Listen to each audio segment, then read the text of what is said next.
인플레이션의 위기는 통상적인 어떤 그 과열된 수요 때문에 생겨나는 것이 아니라 뭐 다 아시다시피 지난 2년간의 누적된 그 코로나 시기의 어떤 공급의 약화, 그리고 또 최근에 러시아 우크라이나 전쟁 다시 크다고 볼 수가 있겠습니다. 자, 하지만 우리가 지금까지 경험으로 보자면은 예상된 위기는 위기가 아니다라고 보시는 게 좋습니다. 예를 들자면은 코로나 사태, 예를 들자면은 러시아 전쟁, 전혀 우리가 예상하지 못했던 사태들이 터지면서 위기가 발생하는 것이지, 위기가 예견되고 있는 그 위기는 결국 위기가 되기 어렵다라는 말을 좀 주목하실 필요가 있고요. 그런 측면에서 지금 이 자산시장의 어떤 낙폭이 이제 계속 커지고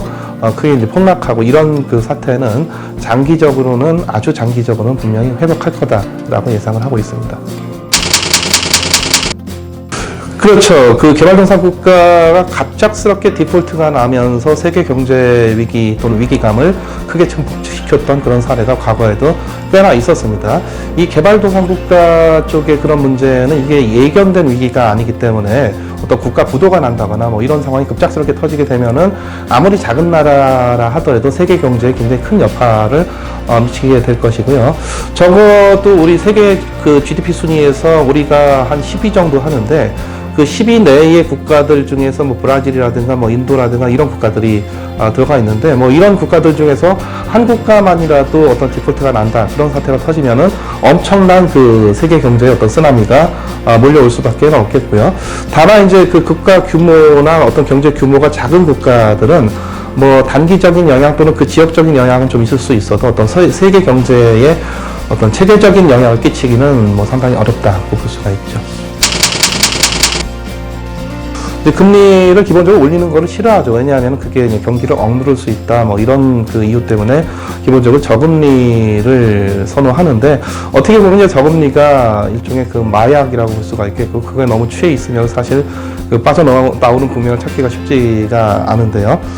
지금 일본 같은 경우에는 그런 고민 속에서 자기네 국가 부채도 많고 민간 부채도 만만치가 않기 때문에 자기네 어떤 금리를 올리려는 타이밍을 이미 상당히 놓쳐버렸다, 이렇게 볼 수가 있겠고, 그리고 지금 와서는 올려봤자 아무런 효과가 없다면은 그냥 저금리 상태로 가자, 뭐 이런 의사결정을 할 수도 있겠지만, 아마도 그 역시도 일본에서의 어떤 자본의 이탈이라든가 뭐 이런 것들 고려하면 또 역시 또 쉽지 않은 결정입니다. 그래서 지금 일본이 금리를 결국은 못 견디다가 올릴 수도 있다라는 기대가 분명히 시장에 존재하고 있기 때문에 일본이 금리를 올린다 하더라도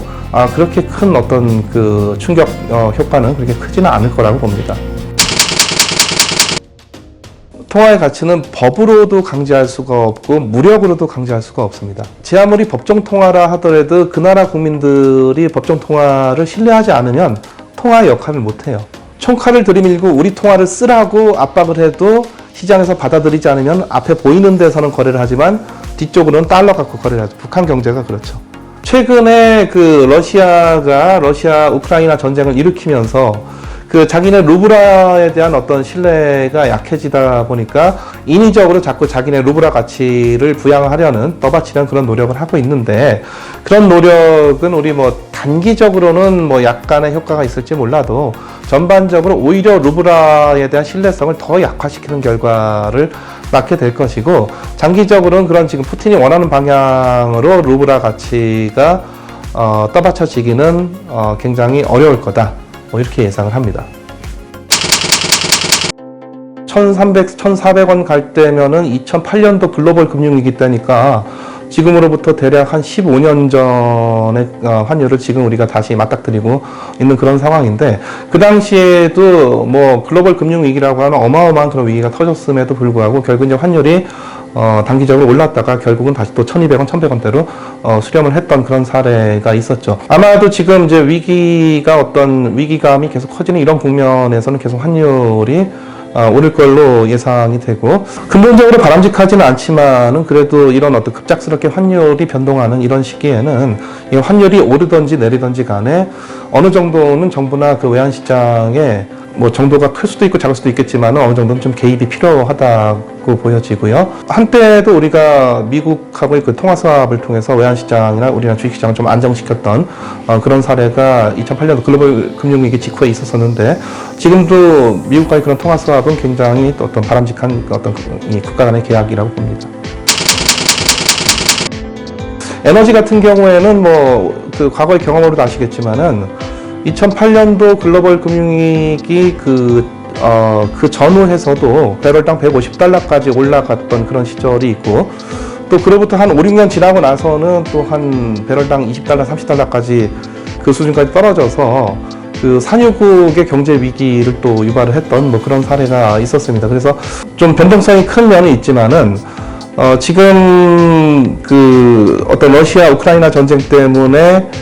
유발됐던 그런 어떤 에너지 위기는 이건 뭐 장기적으로 뭐 20년, 30년 갈 문제는 아니고 뭐 길어야 5년이기 때문에 언젠가는 다시 또 그 에너지 가격이 좀 더 바람직한 수준으로 돌아오긴 하겠지만은 러시아 전쟁의 문제가 뭐 해소되지 않는 한은 상당히 좀 오랜 기간 그 어떤 에너지 가격이 높은 수준을 형성할 것이라고 예상을 하고요. 곡물은 이게 사실 단기적인 문제가 아닙니다. 이거는 그 곡물 생산량이 줄어드는 건 러시아 우크라이나 전쟁 탓도 있긴 하지만 지금 더 크게 보면은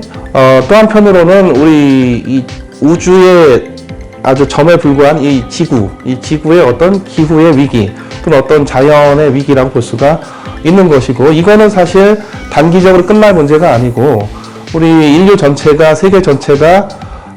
한꺼번에 같이 협조해서 노력을 해야 어떤 그 자연 파괴를 줄일 수가 있고 환경 오염을 줄일 수가 있고 뭐 이런 사안이기 때문에 근데 그게 좀 되기는 어렵죠. 그래서 상당히 그 곡물의 위기는 앞으로 더 가중될 수도 있다. 라고 예상이 되고 이거 뭔가 전 세계적인 어떤 그 위기감을 바탕으로 해서 전 세계가 협조적으로 어떤 기후의 위기 또는 어떤 이 지구 자연의 위기를 막는 그런 노력을 하지 않는 한은 곡물의 위기는 오히려 더 커질 수도 있는 것이죠. 지금까지는 어떤 반도체 공급상의 여러 가지 제약 때문에 어떤 반도체 수급 자체가 원활하지 못했던 뭐 그런 측면이 있었고 지금은 이런 어떤 그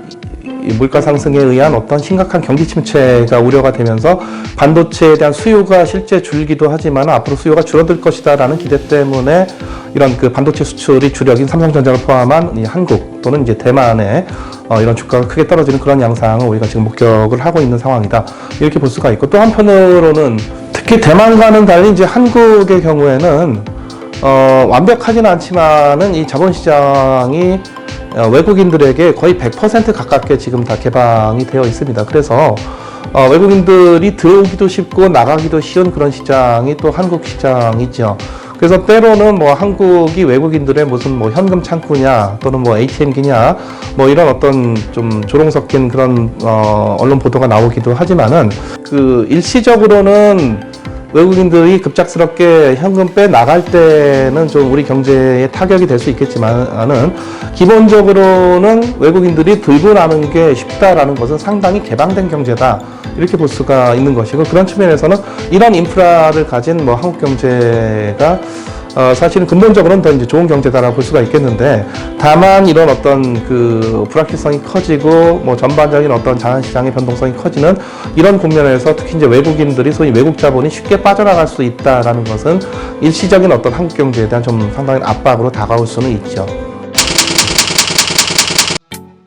그래서 워낙 크게 주가가 폭락하는 그런 상황에서는 시장 자체적으로도 시장 안정화 장치가 작동을 합니다. 뭐 예를 들자면 뭐 사이드카 뭐 이런 것들이 되겠는데 그거 외에도 보다 좀 더 깊이 있는 어떤 정부 개입이 필요한 국면도 있을 수가 있겠습니다. 예를 들어서 뭐 하루에 막 100포인트씩 떨어진다 그러면은 엄청나게 투자자들이 거의 그야말로 공포와 패닉 상태에 빠질 것이고 사실 그런 어떤 공포 심리를 조금이라도 잠재우는 측면에서 정부가 개입을 할 필요가 있겠는데 뭐 아주 극단적으로는 예를 들어서 거래를 중단시킨다든가 한 며칠간 뭐 이런 조치도 얼마든지 정부가 할 수는 있다고 봅니다. 하지만 이상적으로는 정부가 시장에 개입하는 것은 결코 바람직하지는 않으나 원칙적으로 이런 위기 국면에서는 어느 정도 그 투자자들의 그 공포 심리를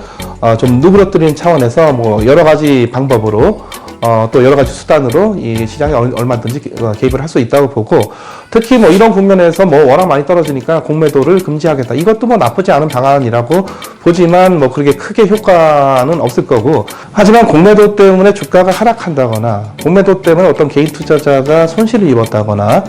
또는 공매도 때문에 뭐 시장이 크게 교란된다거나 하는 그런 증거는 지금까지 사실 단 한 건도 없습니다. 그래서 그 개인 투자자가 주식시장에서 분명히 약자인 것은 분명하지만 그들의 손실이 과연 공매도 탓인 거냐는 우리가 따져봐야 되는 문제고, 그런 측면에서 맨날 공매도를 막았다 풀었다 하는 이런 제도를 지속적으로 바꾸는 것은 결코 바람직하지는 않다라고 보고, 공매도 규제를 통해서 조금이라도 그 시장이 좀 덜 떨어지게 하는, 또는 어떤 시장의 그런 팽배된 어떤 공포 심리를 잠재우는 그런 취지에서 공매도 금지를 하는 것이지, 이런 어떤 폭락의 원인이 공매도 때문이다라는 차원에서 공매도 금지를 하는 것은 결코 아니다라고 하는 것을 좀 주목할 필요가 있겠습니다.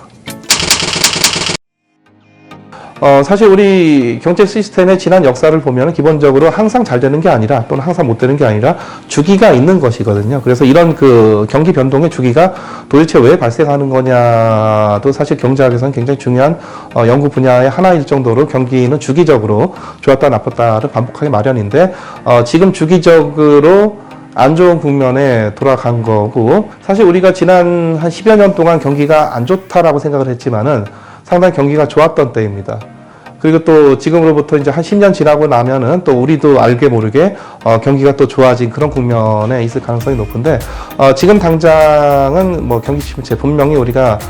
명확히 예상이 되고 있고, 다만 이제 정도의 문제인데,